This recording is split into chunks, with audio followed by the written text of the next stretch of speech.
Suatu tempat jauh dari kehidupan yang memiliki area kecil dengan bangunan kaca di tengah pepohonan dan sebuah tanda larangan masuk tanpa izin. Seorang pria memasuki area itu dan tiba-tiba saja ditembak tanpa pemberitahuan. Tiga saudara perempuan, B, Evie, dan Daisy memakai masker pelindung untuk melindungi mereka dari oksigen berbahaya yang dapat mempengaruhi hidup mereka. Lalu dengan hati-hati mengambil barang-barang yang dimiliki pria itu dan menguburnya di lubang tanah dangkal yang digali mereka. Setelah itu mereka segera kembali ke ruang tertutup udara dan di sana ada saudara laki-laki mereka, Gabe, yang kondisinya telah mengalami gangguan psikologi akibat sejak kecil dia dengan tidak sengaja berada di luar ruangan dan terpapar oksigen yang membuat dia kehilangan ingatannya. Keluarga berkumpul di bawah ibu pelindung mereka yang menuntun anak-anaknya untuk sebuah ritual sakral, mengucapkan janji agar mengingatkan mereka tetap bertahan hidup di tempat itu, termasuk menyebut salah satu dari saudara mereka bernama Luka yang pergi tidak kembali. Kelangsungan hidup keluarga bergantung pada beberapa ritual untuk melestarikan tanaman yang memberi mereka pasokan oksigen segar. Terungkap juga bahwa Evie memiliki kotak rahasia yang disembunyikan di dalam tanah sekitar tanaman. B kemudian berjaga di sekitar properti dengan senapannya dan melihat orang asing memasuki area itu tanpa izin. Pria asing itu tiba-tiba terjatuh pingsan dan B segera membawanya masuk untuk menyelamatkannya. B dihadapkan oleh ibunya yang memiliki aturan tidak diperbolehkan membawa orang asing masuk tanpa izin ke rumah mereka.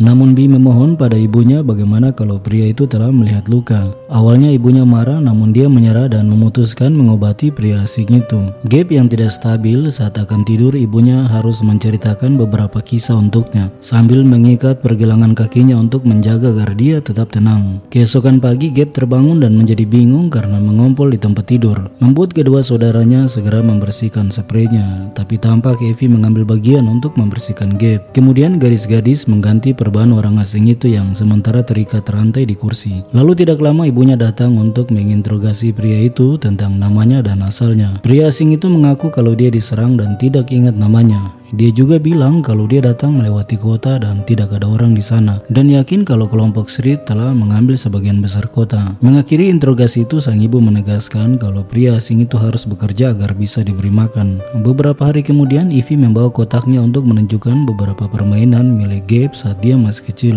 Upaya Evie adalah untuk menenangkan Gabe dari ketidakstabilannya. Lalu malam itu keluarga berkumpul. B menyarankan pria asing itu untuk menutup matanya sambil menarik Gabe mendekatinya, menyentuh wajah pria asing itu agar dia tahu kalau mereka sama dengannya. Keesokan harinya, pria asing itu mulai bekerja untuk membersihkan lantai dan memandang keluar saat Evie sedang menjemur pakaian dan melihat Daisy sedang bermain di hadapan mayat pria yang dijemur begitu saja. Berjalannya waktu, B makin sering berbicara dengan pria asing itu, namun muncul Evie di sekitarnya, membuat B mengusirnya secara halus untuk pergi dari sana. Lalu Evie mencoba menasihati B agar berhati-hati dengan pria asing itu karena mereka tidak mengenalnya. Tapi B membalasnya agar jangan percayai apapun yang tidak bisa Evie masukkan ke dalam kotak. Daisy kemudian menceritakan tentang gambar binatang di bukunya dan mengingatkan pria asing itu jika dia telah sembuh, keduanya akan berlari di taman seperti seekor kuda. Jadi pria asing itu menawarkan Daisy untuk membuatkan pahatan kuda untuknya, tetapi hanya jika dia bisa membawakan pisau untuknya. Daisy setuju dan berlari ke taman mencuri pisau di keranjang saat saudara perempuannya tidak ada yang melihat. Orang asing mulai mengukir kuda itu secara diam-diam, tetapi Gabe melihatnya dan mendekat. Pria asing itu menunjukkan beberapa potongan kuda ukiran yang terpotong-potong dan memberikan pada Gabe. Gabe yang kesulitan untuk menyusun potongan kuda itu, dia menjadi sangat kesal dan mulai menjadi marah dan tidak terkendali. Semua bergegas datang untuk menenangkannya. B mencoba menahannya, tapi dia terkena pukulannya. Karena tidak bisa diam, Daisy membuka rantai pria asing itu dan melompat untuk menundukkan Gabe agar dia bisa tenang. Melihat respon pria asing itu yang dianggap bisa dipercaya, sang ibu membiarkannya untuk melepaskan ikatan rantainya. Di malam hari, pria asing itu menyelinap di belakang B.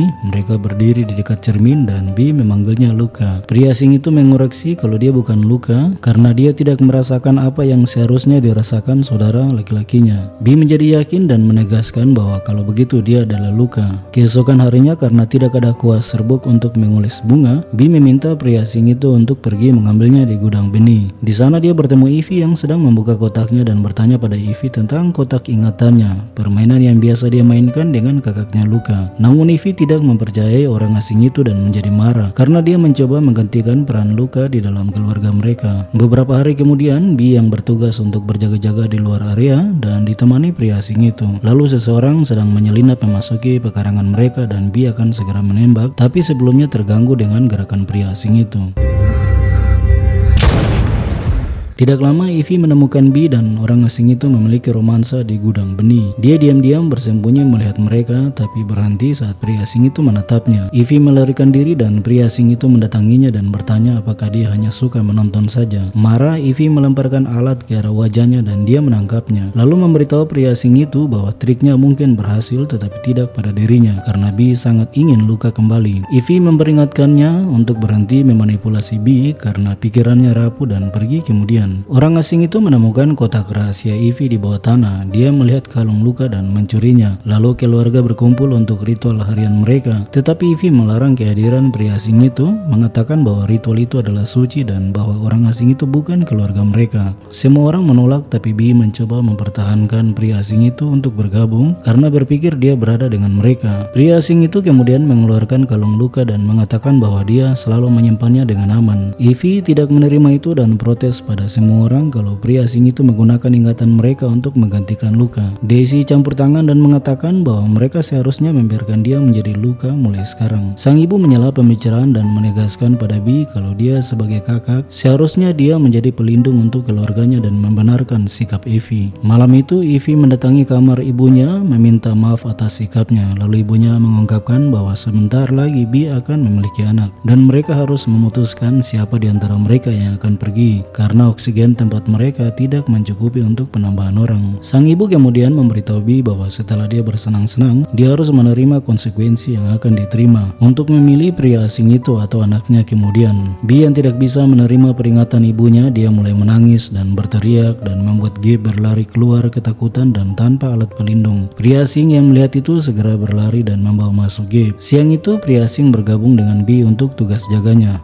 Lalu Bee menceritakan semua padanya yang ibunya katakan. Jadi Bee menyarankan agar mereka melarikan diri bersama, tapi pria asing itu tidak meresponnya. Kemudian Gabe naik ke tempat tidur untuk bergabung dengan Ivy. Gabe mulai mendekatinya, membuat Ivy terbangun dan menghentikannya, tapi membantunya agar dia senang. Malam itu Ivy terbangun dan keluar dari kamar. Pria asing mengikutinya dan bilang kalau dia melihatnya dengan Gabe. Ivy menjawabnya bahwa Gabe pantas bahagia. Pria asing itu membalasnya, bagaimana dengan kamu? Keesokan harinya saat bekerja di taman, Gabe membawa papan, tapi pria asing itu menyinggungnya kalau kasih sayang Ivy padanya hanya karena rasa kasihan, membuat Gabe marah dan melempar papan yang memecahkan jendela. Mereka segera menutup lubang itu sehingga tidak ada kerusakan yang terjadi kemudian. Malam itu sang ibu menghadapi pria asing dan menegaskan padanya agar segera meninggalkan rumah, tapi pria asing itu membalasnya kalau sang ibu telah salah mengambil keputusan. Tidak lama setelah sang ibu menidurkan Gabe, dia berjalan keluar ruangan dan menemukan pria asing yang telah menunggunya. Pria itu segera mencekik sang ibu dan memukul kepalanya hingga tewas, lalu membawanya di dekat Gabe dan memotong pengekang di tangan Gabe. Gabe terbangun menemukan ibunya yang telah tewas dan pria asing itu mendekatinya, mendorong amarah Gabe agar dia menjadi kesal. Lalu Gabe menyerangnya, membuat gadis-gadis itu mendatangi mereka, di mana Ivy yakin Gabe telah menyerang ibunya karena ketidakstabilannya. Namun Bee membantah jika Gabe sangat menyayangi ibu mereka. Setelah itu gadis-gadis membawa ibunya ke dalam kamar untuk berduka, sementara pria asing itu menenangkan Gabe di tempat tidur dan membuka jendela agar Gabe menghirup oksigen racun hingga dia makin tidak menyadari dirinya dan melupakan semua kejadian. Sementara Bee menemukan kotak rahasia Ivy dan tiba-tiba muncul kenangan yang dia ingat ketika dia sedang dalam tugas menjaga Arya. Seorang pria penyusup muncul dan dia memberi isyarat untuk melihat apakah itu Luka, tetapi ketika dia melihat orang itu meraih sesuatu, dia menembaknya hingga tewas. Kemudian terungkap bahwa orang yang dia habisi sebenarnya adalah Luka yang sedang mencoba mengambil senternya untuk memberi sinyal. Bee segera melepas topengnya dalam kesedihan dan kemarahan dan menguburkan tubuh Luka. Kesadarannya kembali dan Bee pergi menggali tanah untuk mendapatkan 2 baterai dari saku Luka di kuburnya. Terungkap bahwa Ivy mengetahui dan menyimpan rahasia selama bertahun-tahun, membuat Bee percaya bahwa Luka masih hidup. Bee yang dilanda kesedihan ingin membawa Ivy keluar ruangan bergabung dengannya dan melupakan segalanya, tetapi Ivy mencoba menghentikannya. Orang asing muncul dan menahan Ivy lalu membiarkan Bee keluar sendiri. Mereka kembali ke Gabe yang benar-benar hilang ingatan dan tidak tidak responsif. B datang dan membawa pergi Daisy untuk keluar dengannya, yang memungkinkan mereka akan kehilangan ingatan karena racun dari oksigen itu. Ivy kemudian berkata bahwa mereka semua tercabik-cabik dan bahwa dia akan menjadi satu-satunya yang tersisa untuk diingat. Tetapi orang asing itu mengatakan dia tidak akan melupakannya dan mereka saling berpelukan. Ivy kemudian menggantikan ibunya saat dia melakukan ritual di tempatnya dan bersumpah untuk terus melakukan pekerjaannya. Beberapa waktu kemudian Gabe mulai berkeliaran di luar tanpa topeng dan tidak menyadari sekelilingnya, sama seperti B yang sedang hamil. Lalu Gabe terlihat sedang menggali tanah ketika dia menemukan dua kerangka dengan kalung B dan Ivy. Terungkap bahwa B dan Ivy telah mati sebelumnya dan mungkin sang ibu membuat kalung dengan nama yang sama pada setiap orang baru yang datang. Film berakhir saat pria asing itu yang kini dinyatakan sebagai nama Luka sedang bertugas jaga dan melihat seorang pria menyusup masuk di area properti. Luka akhirnya memutuskan untuk menembak Gabe dan memberikan kesempatan pada orang baru untuk menggunakan nama Gabe. Dan film pun berakhir. Terima kasih telah menonton dan sampai jumpa.